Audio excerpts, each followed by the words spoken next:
Olá, o segundo caderno está no ar. E desta vez com um grande nome da poesia paraibana, Sérgio de Castro Pinto. Poeta, jornalista e professor. Acertei a ordem? Acertou, é mais ou menos essa ordem, embora eu também goste de lecionar. Certo. Sérgio está completando 50 anos de carreira, 70 anos de vida neste ano de 2017, recebendo várias homenagens e editando aí um livro, uma antologia com o best-of, digamos assim, desses 50 anos. Né? Olhando em retrospecto, Sérgio, como é que você enxerga a sua própria carreira? Eu digo, às vezes, brincando, às vezes as pessoas perguntam assim, quantos anos você tem? Eu digo, 70 anos. Aí depois, não, eu não tenho 70 anos, eu já os tive. Daqui para frente eu não sei quantos anos vou ter. Quer dizer, é muito otimismo mesmo dizer que tenho 70 anos. Quer dizer, é uma trajetória longa, né? Uma trajetória que vem desde Gestos Lúcidos, lançado em 1967, apresentado no Hall do Teatro Santa Rosa por Vanildo Brito, que foi o grande ideólogo, mentor, artífice da geração 59, e que passa por vários livros de poesia e chega agora com Folha Corrida. Folha Corrida é um título assim meio jocoso, que é uma terminologia que pertence mais ao chavão, vamos dizer assim, policial, mas eu costumo dizer que às vezes a poesia é um caso de polícia.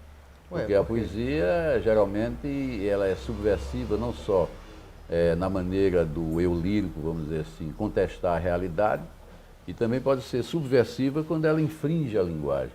Porque a gente sabe que, como dizia Mayakovsky, né, não existe arte revolucionária sem forma revolucionária. Quer dizer, a forma de dizer é que revoluciona não só a poesia, como as artes de um modo geral.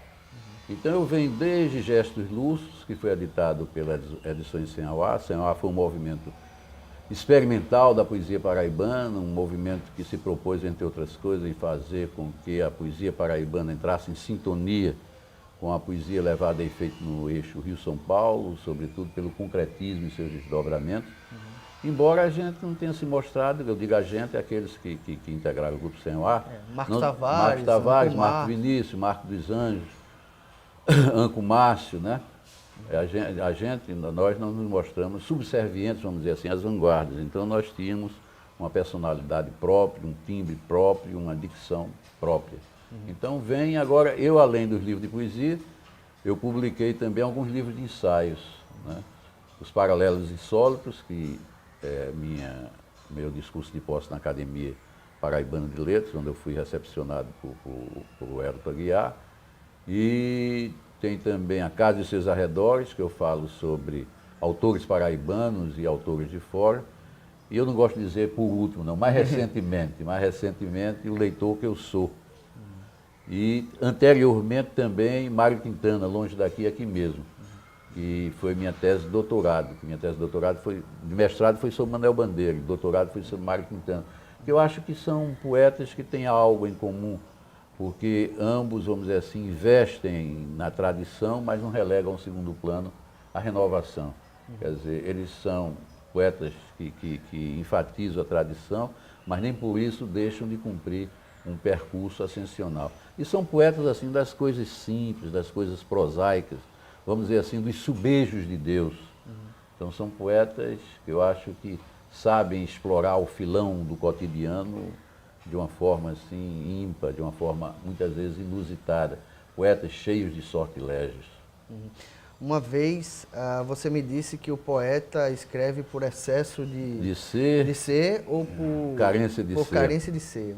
Quem diz isso, outras palavras, mas no frigir dos ovos, como se diz, ele quer realmente dizer isso, é um grande poeta chamado Paul Valéry, do qual João Cabral do Melo Neto se abeberou, e que era um poeta assim racional, por excelência, né? Não acreditava, vamos dizer assim, na poesia como uma dádiva dos deuses. Ele achava que a poesia era fruto, vamos dizer assim, do labor, do trabalho, do suor, e era um poeta racional. E ele dizia realmente isso, que os poetas, alguns escrevem por excesso de ser e outros escrevem por carência de ser. E Sérgio escreve por excesso ou por carência? Eu acho que por carência de ser, que eu sou meio avaro, eu publico muito pouco, talvez também por conta da autocrítica minha, que é um tanto flageladora, é bom e ao mesmo tempo é ruim.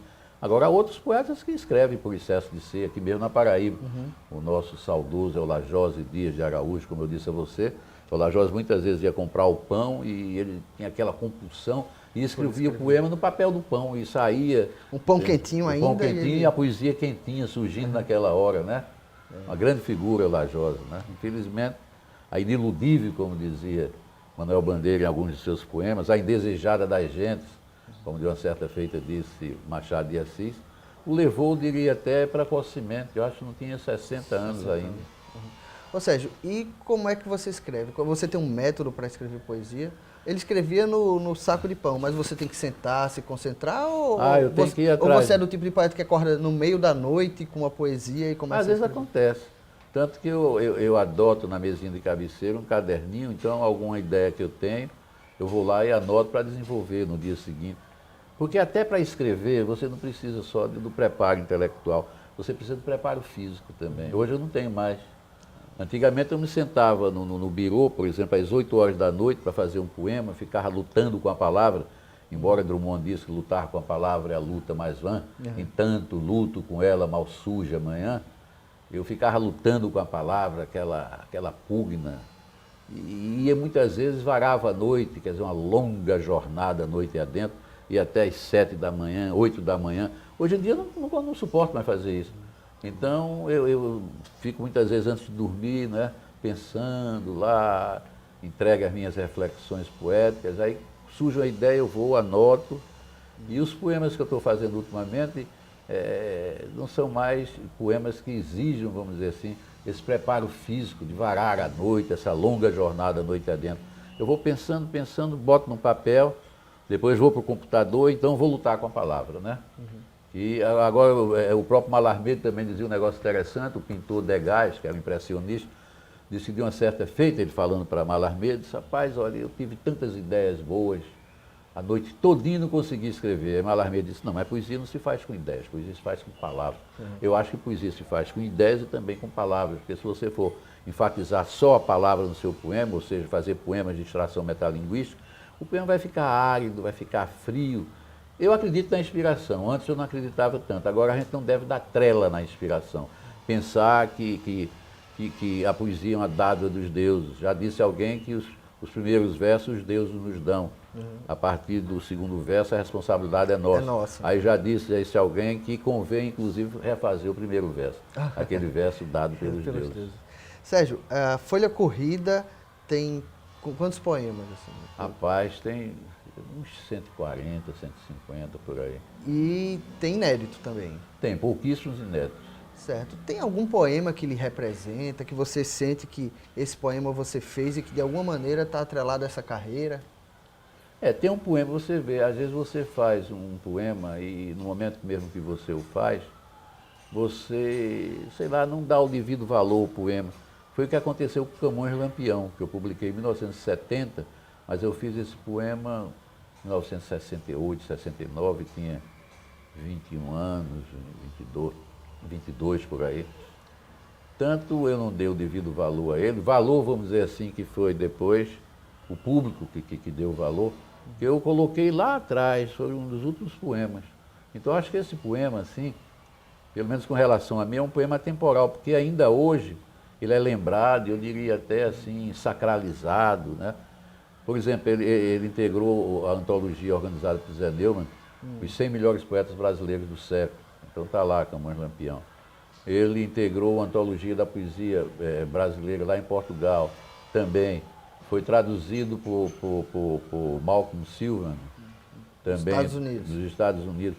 É um poema que, embora eu tenha feito esse poema bem jovem, mas é um poema que tem me seguido, assim, vamos dizer, passo a passo e está presente hoje na minha velhice, vamos dizer assim.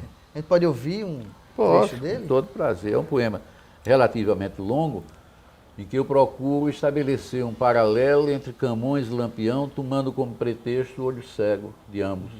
Mas aí, como eu dizia, existe um terceiro segredo que sou eu. Eu não enxergo pelo olho esquerdo. Eu costumo dizer, até brincando, que esse meu olho, o olho que eu enxergo é o olho épico, que olha para o lado de fora. E o olho cego é o olho lírico, porque olha para o olho para dentro, né? Então, o gênero épico e o gênero lírico, grosso modo, é justamente isso. O épico olha para fora e o lírico olha para dentro. Camões Lampião.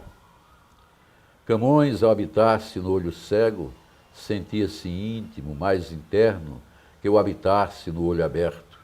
Lampião, ao habitar-se nos dois olhos, a eles dividia.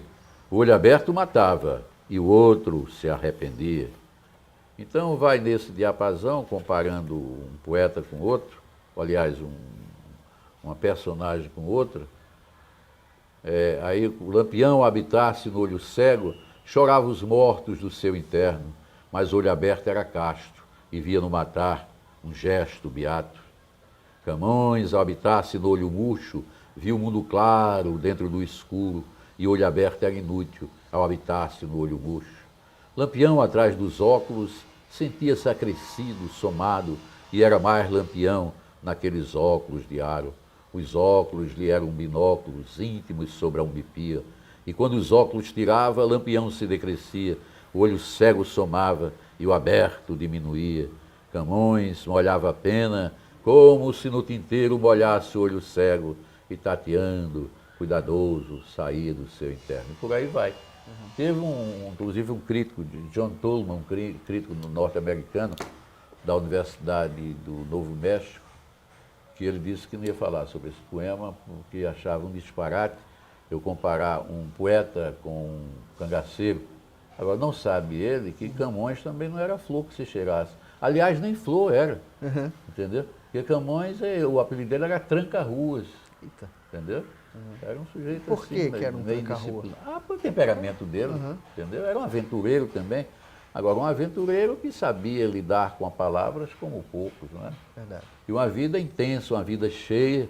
Talvez ele tenha aproveitado essa vida que ele teve, intensa, cheia de sabores, cheia de amores, para aproveitar poeticamente. O que não quer dizer que todo mundo que seja aventureiro possa fazer poesia. Verdade.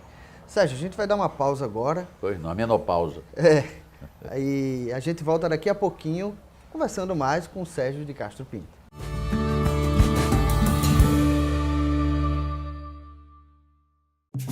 Pode falar, pode chamar. Cultura, Saúde, mobilidade, justiça, Segurança, trabalho, respeito, educação, sustentabilidade. Queremos escutar você e fazer mais pela nossa cidade. É eficiência, transparência e compromisso. É a Casa do Povo. Câmara Municipal de João Pessoa. O lugar para a sua voz falar mais alto.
O segundo caderno está de volta com poesia e com Sérgio de Castro Pinto. Sérgio, você falou em movimento, né? O Sanhauá. Não se vê mais grupos de poesia hoje em dia, né? De fato. Eu acho que, como eu estava falando, eu acho que havia um sentimento grupal muito arraigado na década de 60, né? Aqueles conjuntos que se formaram, os Beatles, né? Aqui no Brasil, os Golden Boys, se não me engano, né? E aí aqui na Paraíba existiam muitos grupos de teatro, né? Hoje ainda existe. Grupo de poesia, grupo de música, né? E nós formamos o grupo Sem ao Ar. Né? Eu falei que procurou. Como é que vocês se encontraram? A gente se Como é encontrava que rolou a cola Ah, para formar um A grupo? gente se encontrava, sobretudo, na Bambu, do restaurante Churrascaria Bambu, Que ficava na Lagoa, na né? Lagoa, que era muito bonita, muito aprazível. E eu costumo dizer que era um núcleo de convergência e de divergências também, de toda uma geração. Mas vocês se conheciam de lá ou já se conheciam de... No Liceu Paraibano também, que à época era um grande colégio, o ensino público antigamente era muito bom. Eu passei pelo Pio X, passei pelo Lins, passei pelo Liceu Paraibano. Então, esse pessoal todo, parte eu conheci na Bambu e parte na Boemia, né? Da Bambu, sobretudo. Bambu foi um núcleo assim também de resistência contra a ditadura militar da época. Né? Falando da história dos grupos, né? Hoje a gente ainda tem grupo de teatro, grupo de música, como você colocou, mas não tem mais esses grupos de poesia. Qual era a importância de ter um grupo de poesia? Eu acho que esse grupo de poesia, esses grupos de poesia vieram muito a reboque, por exemplo, dos movimentos da época, né? Que antigamente existia Aquela necessidade de se agrupar mesmo. De agrupar. E os movimentos da época, por exemplo, a Semana de Arte Moderna 22 foi um grupo. A Geração 45 foi um grupo também que contestou, inclusive, o modernismo. Depois da Geração do 45 vem o movimento da poesia concreta, que contestou também a Geração do 45. Depois vem a Instauração Praxis, também foi um grupo de poesia. Quer dizer, hoje em dia o poeta é um livre atirador. Ele como que trabalha... Lobo solitário. Isso. Como é solo, né? Carreira solo. Carreira solo. Antigamente existiam grupos que se propunham, entre outras coisas, a novas experimentações formais. Hoje não existe mais vanguarda no sentido em que a vanguarda existia na época do concretismo, da instauração praxis. Hoje o poeta é um livre atirador, então ele para fazer sua poesia, ele se aproveita das várias conquistas encetadas pela poesia como um todo. Então o poeta pode incorporar à sua poesia conquistas do concretismo, conquistas da instauração praxis, pode retornar ao modernismo, pode inclusive lançar a mão do poema Piada de 22. Então o poeta hoje ele procede de uma forma eclética, quer dizer, ele incorpora à sua poesia várias conquistas que deram certo, vamos dizer assim.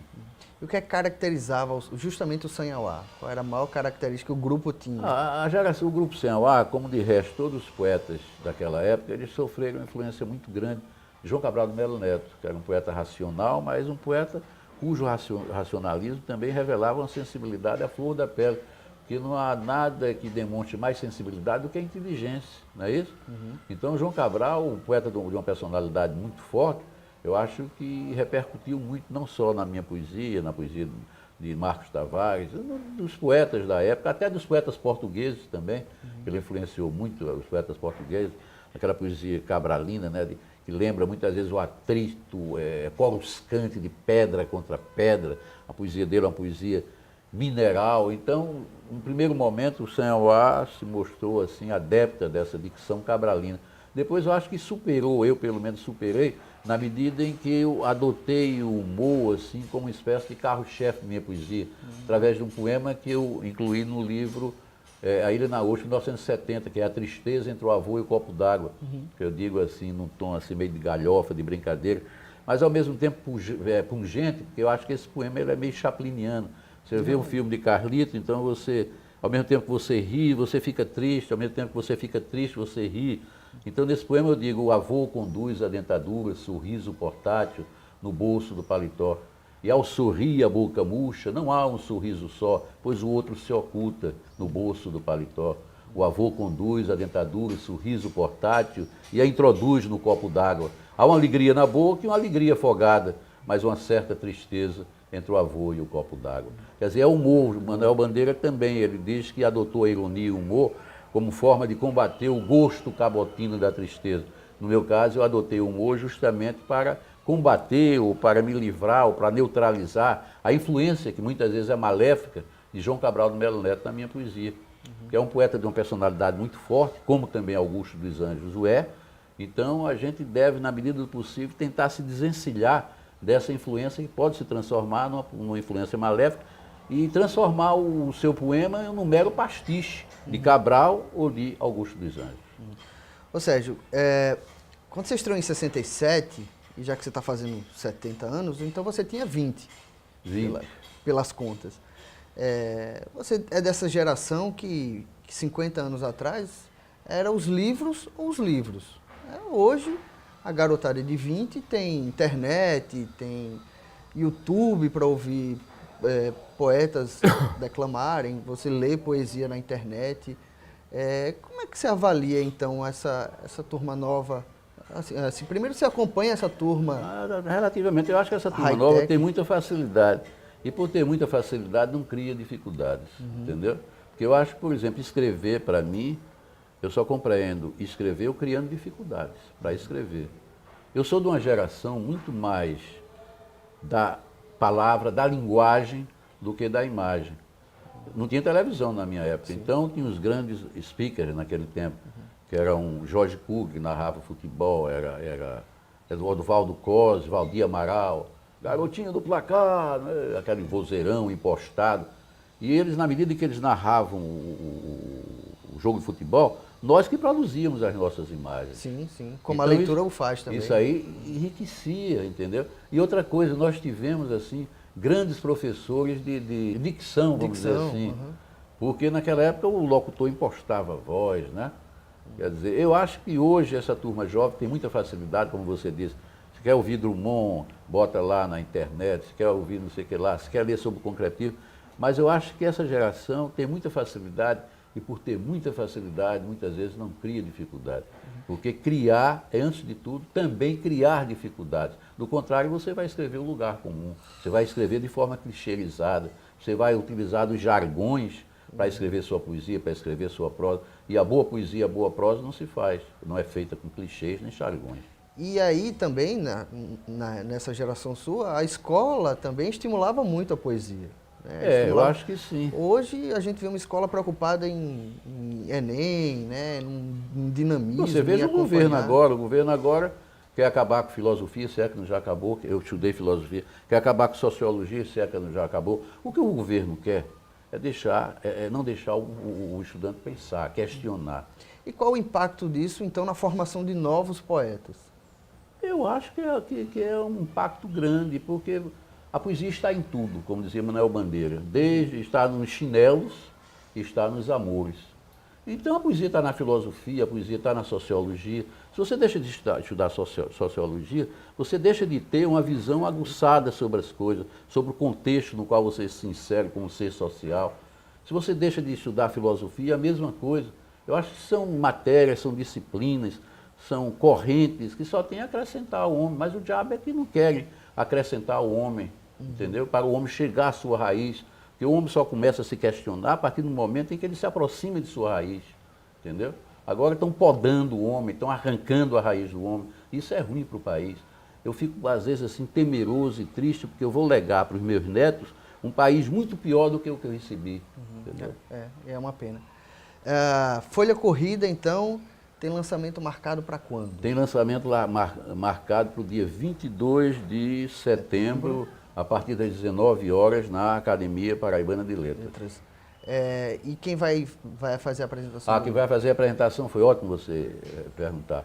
É uma grande amiga minha, e não é o fato de ser grande amiga minha que ela vai fazer essa apresentação. É pelo fato dela ser excelente crítica e sempre estudou a poesia paraibana, sempre prestigiou a poesia paraibana. É a professora Ângela Bezerra de Castro. Sim, claro, perfeito, ótimo. Minha amiga de muito tempo e leitora assídua de minha poesia, conhecedora profunda, não só de minha poesia, como a poesia de um modo geral.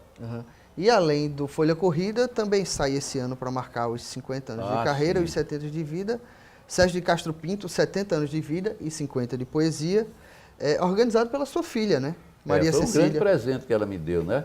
Ela começou a fazer escondido para ela não notar. Mas quando eu vi ela escarafunchando meus arquivos implacáveis, né? Aí eu disse, o que é que Maria Cecília quer? O que é que você quer, minha filha? Não, nada, eu terminei descobrindo, né? Aí disse, pai, é que a gente queria fazer uma surpresa. E aí é uma fortuna crítica, repleta de ensaios e críticas sobre sua obra. Câmara Cascudo, José J. Veiga, Carlos Drummond de Andrade, Mauro Mota, os nomes mais recentes, inclusive aqui na Paraíba, João Batista de Brito, Delberto, Solha, Antônio Mariano, Expedito Ferraz Júnior, tanta gente que eu termino me omitindo alguns e fica chato. Uhum. E é um livro volumoso, então realmente e poderia ter mais, por exemplo, Solha escreveu vários artigos, eu botei 2, Delberto, muitos artigos, eu botei 2 ou 3, entendeu? Afora isso que eu perdi, porque eu sou meio dispersivo e eu perdi, por exemplo, uma carta, não propriamente uma carta, um cartão de Gilberto Freire. Eu perdi, devo ter colocado dentro do livro. Se você quiser perder uma coisa, você coloca uma carta, por exemplo, dentro de um livro. Você não vai encontrar, dificilmente, os seus pósteros dificilmente vão encontrar também. Mas um dia alguém encontra. Encontra, então, mas vai ser uma carta extraviada, talvez. Né?